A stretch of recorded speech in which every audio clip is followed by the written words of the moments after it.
My mom and I are really close. I'm lucky that I have a mother that I get along with so well. And there's very few things that my mom and I don't share with each other.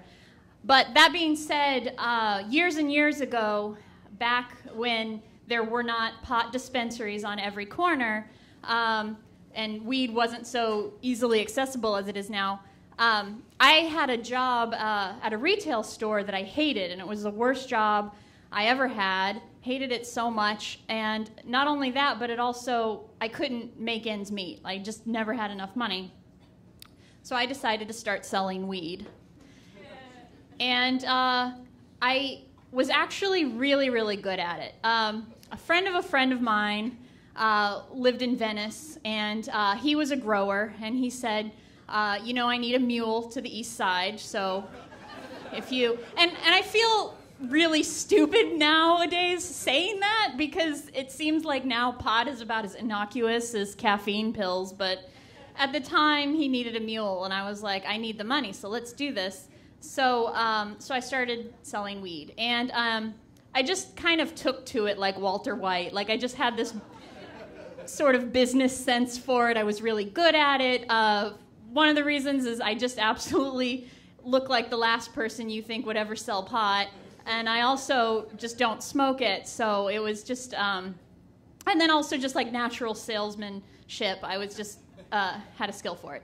And so I would take the bus to Venice to pick up my inventory, and that would take like an hour or two because I don't drive. And so I would get there, and my buddy Sam, the grower, he would be in his house. He lived right by the beach. And despite living in this like beautiful habitat, he was severely depressed at all times. And so my routine was to go in there, coax him out of his depression coma on the couch so that we could go to the grow house and get my inventory.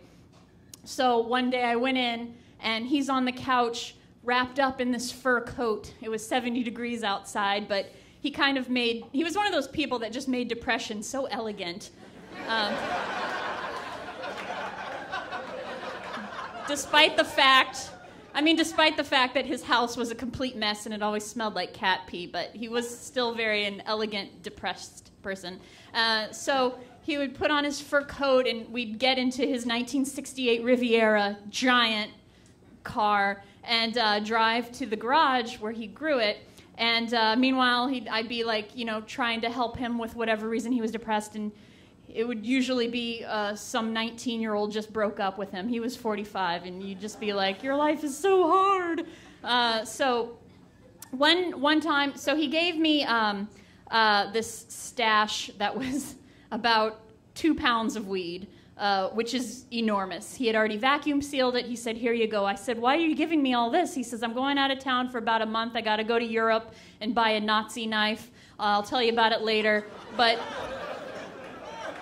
take the weed. And so I was like, that's fine. I had this 2 pounds of weed in a giant Ralph's bag, and I get on the bus and head home.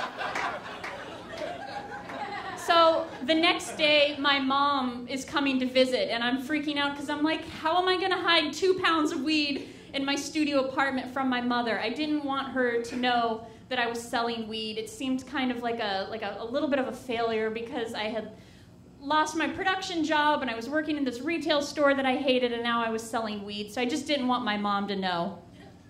So as my mom arrives, and she's not the snooping type, so she never found it, but people kept coming over, and I had to come up with a reason why people kept calling, and why I had to keep stepping outside,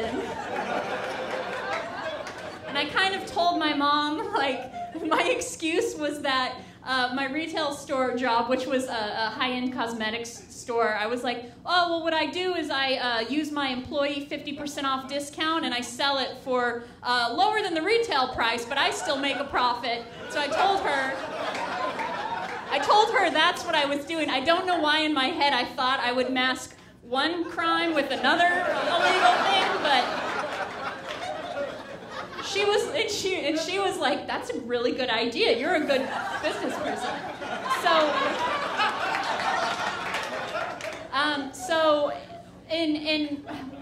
So after all this, one night, like I said, my mom and I were really close. We really shared everything except for the fact that I was a pot dealer. One night we're talking about how much I hated my retail job and stuff like that, and we're just kind of sharing things. I'm like, Mom, did you ever have a job what was the job that you hated the most? She said, well, it was when you were a kid, and I worked at this historic hotel in the town that I grew up in, and she said, I hated my boss. And I said, well, why did you hate your boss? And how did you leave the job? She said, well, I ended up quitting. It was, she said, I guess I never told you this, but when you were 3 years old, my boss's son, who was a teenager, babysat you. And what ended up happening was he locked you in your room and then ransacked the house and stole my jewelry, a bunch of liquor that we had, and he also went upstairs into the attic. And she said, I never told you this, but we grew and sold pot, and he had